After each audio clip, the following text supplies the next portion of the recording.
زما د زړه قرار راسه ډېر کړي دی یما بس ته په خلاصه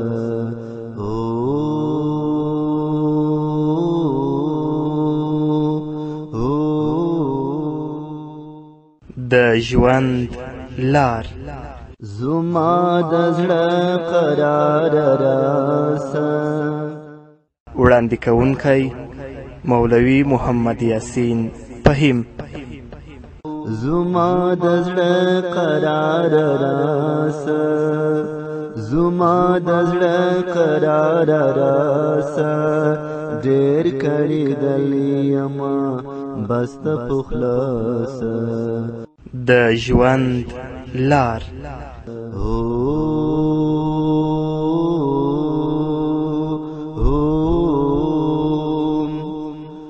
بسم الله الرحمن الرحيم. الحمد لله رب العالمين حمد الشاكرين، الصلاة والسلام على سيد الأنبياء والمرسلين سيدنا ونبينا وشفيعنا وحبيبنا ومولانا محمد وعلى آله وأصحابه الطيبين الطاهرين. قدرمنو اوریدونکو د ژوند د لارې د خپرونې مینوالو په سلامونو او نیکو هیلو مو لمانځم. ستاسو روغتیا او خوشحالي د پاک رب نه غواړم. دا دی زه محمد یاسین فهیم د ژوند د لارې د خپرونې په وړاندې کولو کې ستاسو په خدمت کې یم په دې هیله چې دا خپرونه ستاسو د پام وړ وګرځي. زموږ د نننۍ خپرونې موضوع بیا هم د عقیدې د اصلاح اهمیت دی چې د یو مسلمان په ژوند کې سالمه او صالحه عقیده چې په هغه کې خرافات، بدعات، شرکیات نه وي د هغه په ژوند کې دا څومره ارزښت لري. ځکه انسان چې په دنیا کې هر څه کوي که هغه ښه کوي او که بد کوي په آخرت کې به د هغې میوه ضرور هغه ته میلاویږي. فمن یعمل مثقال ذرة خیرا یره ومن یعمل مثقال ذرة شرا یره. که په دنیا کې ښه وکړه په آخرت کې به ښه ورته میلاویږي او که په دنیا کې بد وکړه نو په آخرت کې به د بدو جزا هغه خامخا ویني. لکه څنګه چې موږ او تاسې په دنیا کې وینو یو بزګر یو دیقان چې کله په خپله ځمکه کې د غنمو تخم شیندي نه به خامخا غنم ریبي. داسې چیرته هم نه دی شوي چې هغه دې په ځمکه کې غنم وکري او د هغه نه دې د اوربشو یا د جوارو فصل اوچت کړي. نو په دنیا کې چې هر څه کوي په آخرت کې به د هغه جزا او د هغه اجر ضرور تاته رسیږي. ځکه رسول الله صلی الله علیه وسلم فرمایي الدنیا مزرعة الآخره. دنیا چې ده دا مزرعت یعنی پټی او ځای د کرلو د آخرت دی. که دې په دنیا کې ښه وکړه نو په آخرت کې به د دې اجر و ثواب وینې او که دې په دنیا کې بد وکړه نو د دې جزا به الله رب العزت خامخا تاته درکوي.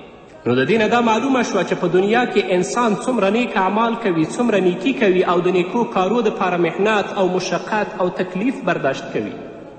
د ژمي په موسم کې، د یخني په موسم کې اودس کول، د تهجد و مانځه دپاره خپله بستره پرېښودل څومره مشکل کار دی، خو انسان دا مشقت او دا تکلیف برداشت کوي. د سختې ګرمي په موسم کې د اوږدو ورځو روژه نیول، لږه او تنده تیرول څومره مشکل کار دی. په جهاد کې مال خرج کول، د خپل ځان قرباني ورکول دا څومره مشکل کار دی.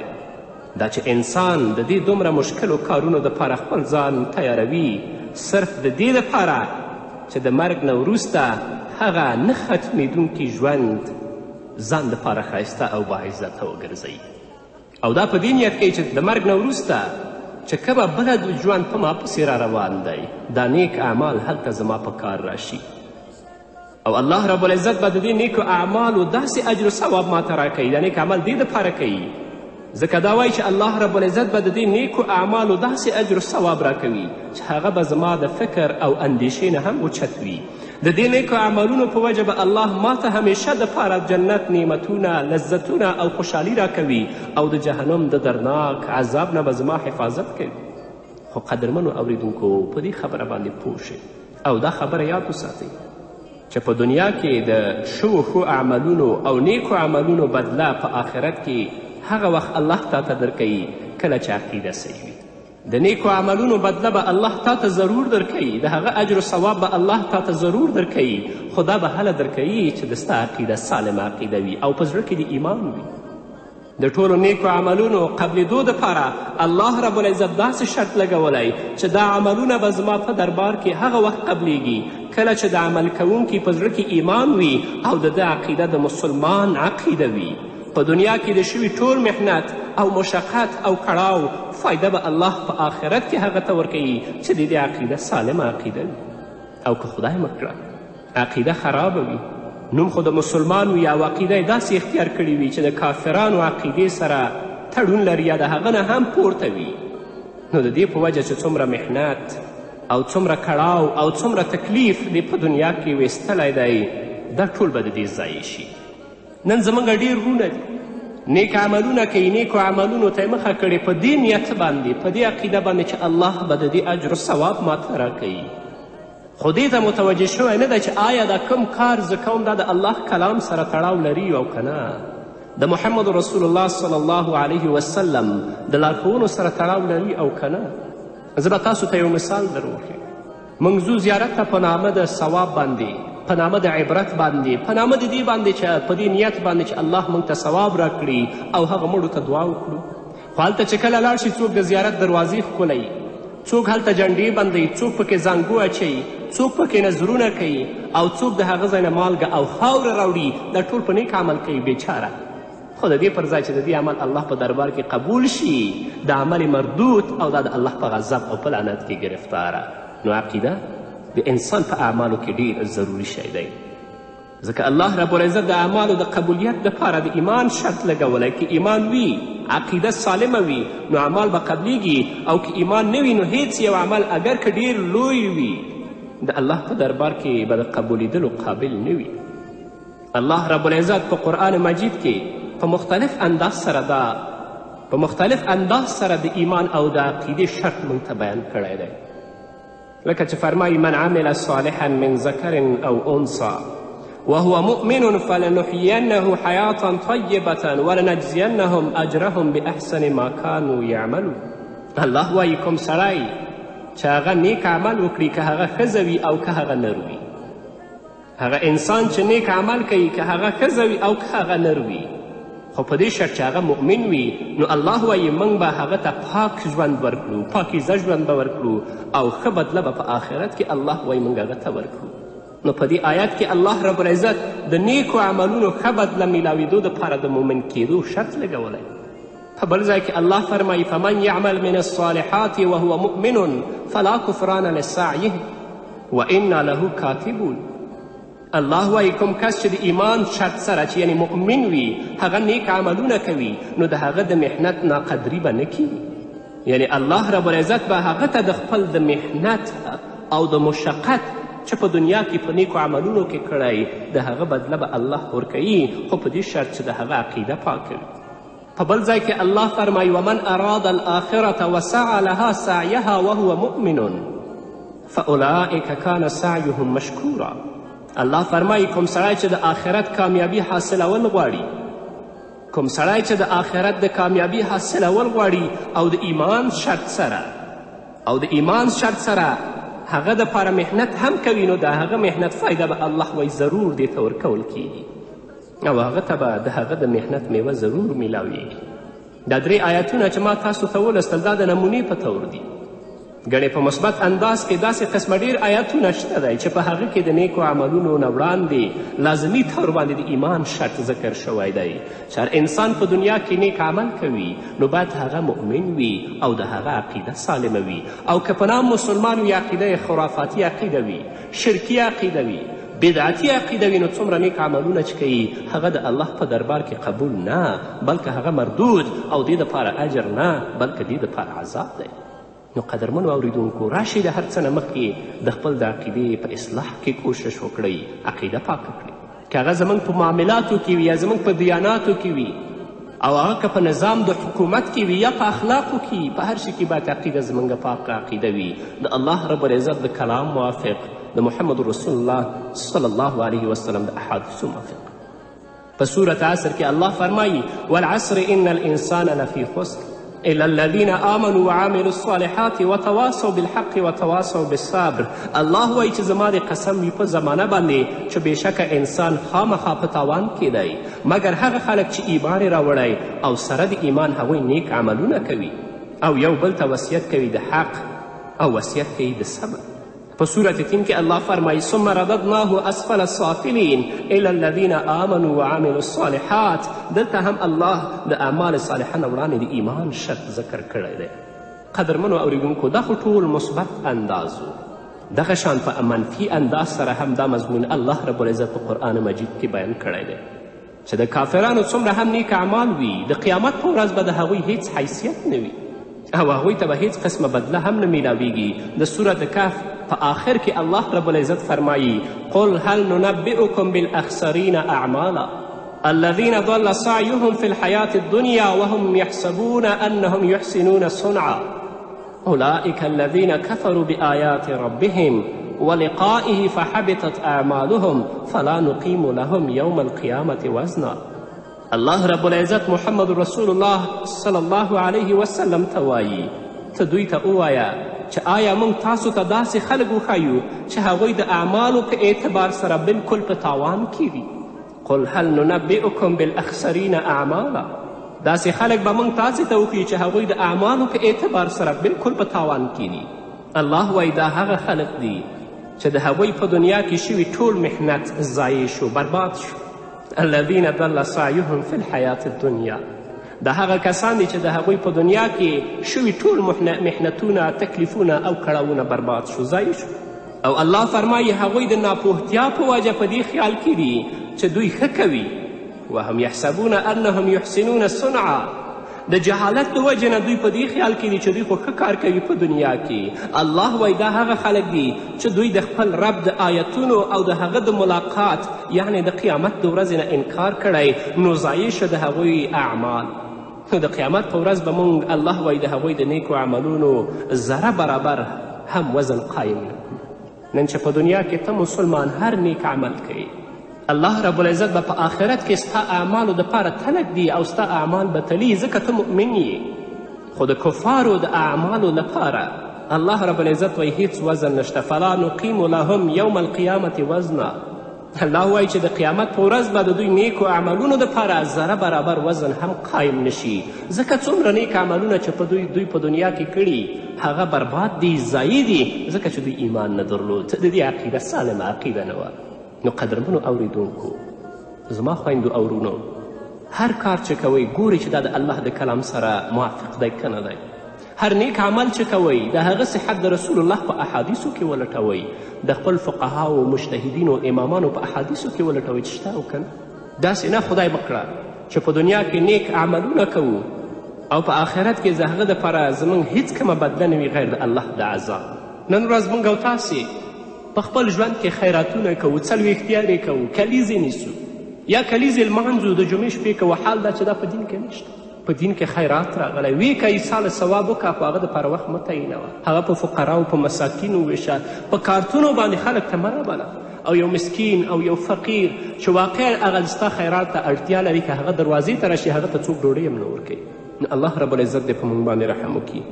الله دې موږ ته توفیق راکړي چې د خپل عقیده پاکه کړو، د خپل عقیده د الله د کلام موافق، د رسول الله د لارښوونو موافق کړو تر څو زموږ نیکو عملونو بدله الله موږ ته په آخرت کې راکړي. په همدې هیله همدغه شان حضرت ابو سعید خدري رضی الله تعالی عنه فرمایي چې د قیامت په ورځ به داسې اعمال هم د بعضو خلکو راوړی شي چې هغه عملونه به د جسامت په اعتبار سره یعنې د غټوالي په اعتبار سره د تهامې د غرونو برابر وي، یعنې ډېر اوچت نیک عملونه به یې کړي وي. خو په تله او په ترازو د عدل کې به د هغې هیڅ وزن نه وي ځکه چې د دې عقیده سمه. همدغه شان په یو بل روایت کې راغلی دي چې عبدالله بن جدعان یو قریشي و. په زمانه د جاهلیت کې هغه ډېر ښه کارونه کړي ول خو کافر و، اسلام یې نه و راوړی. نو یو ورځ حضرت عایشې رضی الله عنها د محمد رسول الله صلی الله علیه وسلم نه پوښتنه وکړه چې ای د الله رسوله د عبدالله بن جدعان چې د جاهلیت په زمانه کې کوم نیک کارونه کړي آیا هغه ته به د هغې ثواب میلاویږي؟ الله به هغه ته بدله ورکوي؟ محمد رسول الله صلی الله علیه وسلم وفرمیل ای عایشې نه، ځکه چې هغه هیڅ یوه ورځ داسې ونه ویل چې ای الله زما ګناهونه په قیامت کې وبخي. هغه د خپل مشکل حل د الله نه نه و غوښتی، د خپل حاجت روا یې الله نه و ګرځولی.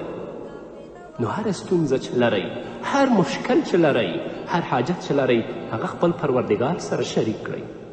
نه به پیر درته حل کړي، نه به زیارت درته حل کړي او نه به تعویض درته حل کړي. هغه یوازینی مشکل کشا، یوازینی حاجت روا چې دی هغه زموږ پروردګار دی، بل څوک نه دی. ځکه په دنیا کې داسې عمل وکړو چې په آخرت کې مفلس ونه درېږو، چې هغه نیک عملونه به الله رب العزت زموږ نه واخلي، بل چاته به ورکړي او موږ به جهنم ته واستوي. الله رب العزت دې په موږ او تاسو باندې رحم وکړي. تاسې نن ګورئ چې کفار د اسلام او د انسانیت دښمنان څومره کارونه کوي په دنیا کې. په ټولنه کې، په هرې ټولنه کې دوی رفاهي کارونه شروع کړي، خو د دوی د نیکو کارونو د الله په نظر کې هیڅ حیثیت نشته، ځکه چې د دوی په نیکي کې اخلاص نشته. اخلاص خو د نیکو عملونو د قبولیت دپاره داسې لازمي شرط دی، که د مسلمان په نیکي کې هم اخلاص نه وي نو هغه د ده په مخ باندې راغورځولی شي. نو چې د کافر په اعمالو کې اخلاص نه وي هغه به څنګه قبلیږي؟ او بل دا چې د اعمالو قبولیت دپاره ایمان شرط دی، چې ایمان نه وي عقیده به نه وي. نو څومره هم چې نیک عملونه کوي، اگر که ډیر غټ غټ اوچت عملونه اوسیږي نو هغه د الله په دربار کې هیڅ کم حیثیت نه لري، او د دې نیکو عملونو لپاره به الله رب العزت په آخرت کې هیڅ کمه تله هم نه برابروي.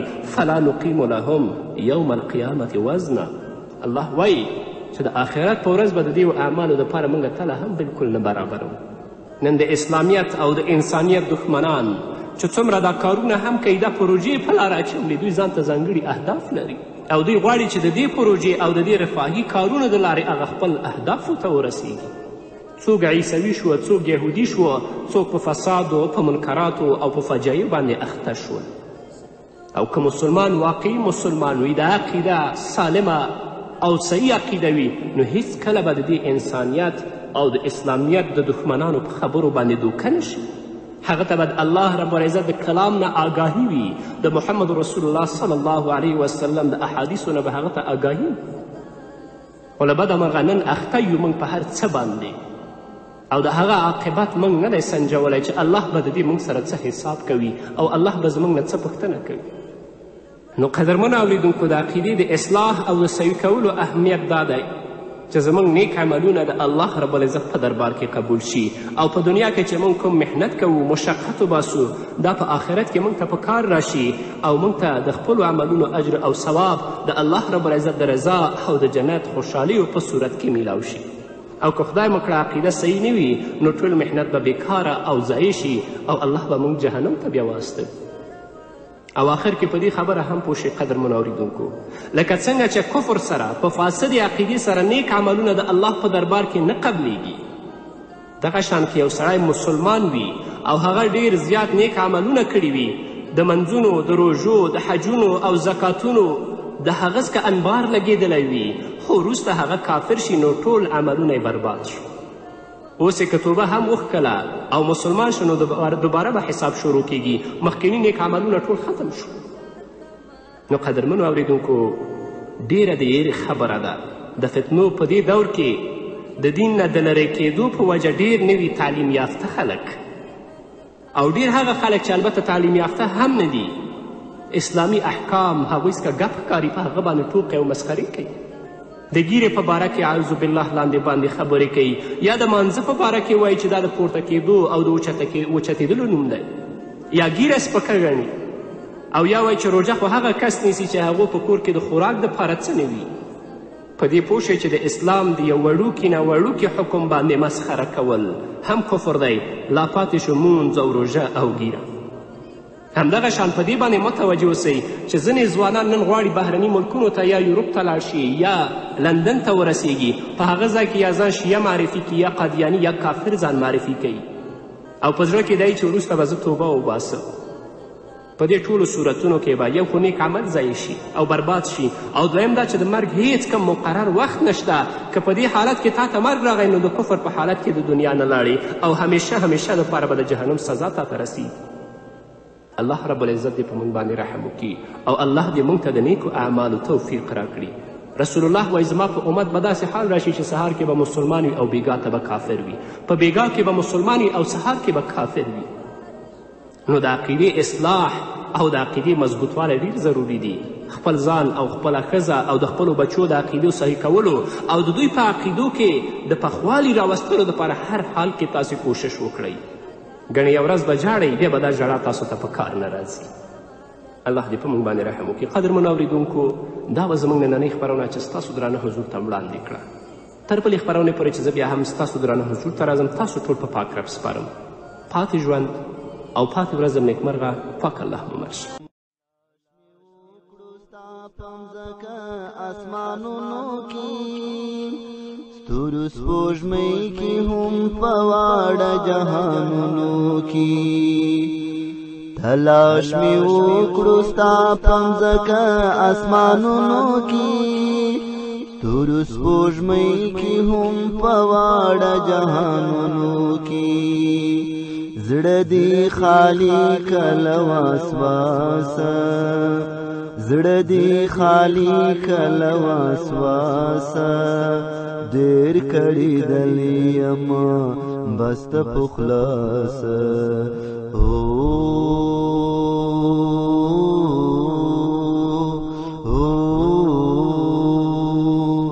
زما د زړه قرار راسه زما د زړه قرار راسه ډېر کړي دلې یم بس ته په خلاصه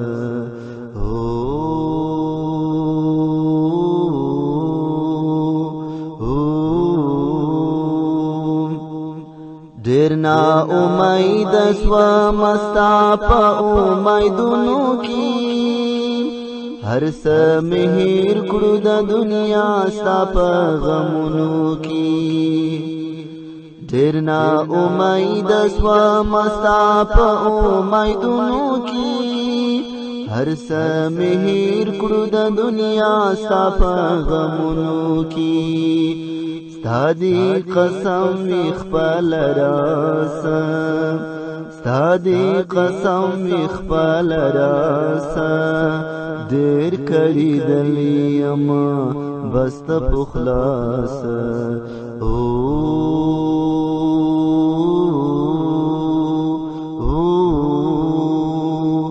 زما د زړه قرار راسه زما د زړه قرار راسه ډېر کړي دلې یم بس ته په خلاصه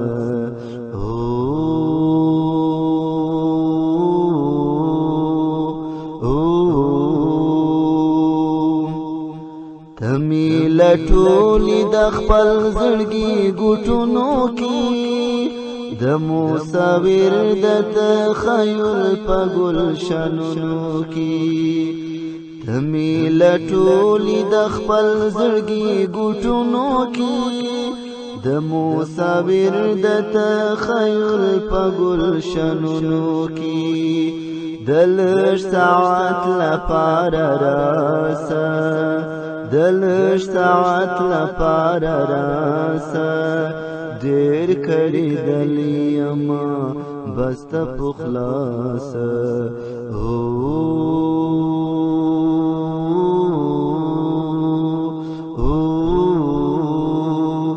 زما د زړه قرار راسه زما د زړه قرار راسه ډېر کړي دلې یم بس ته په خلاصه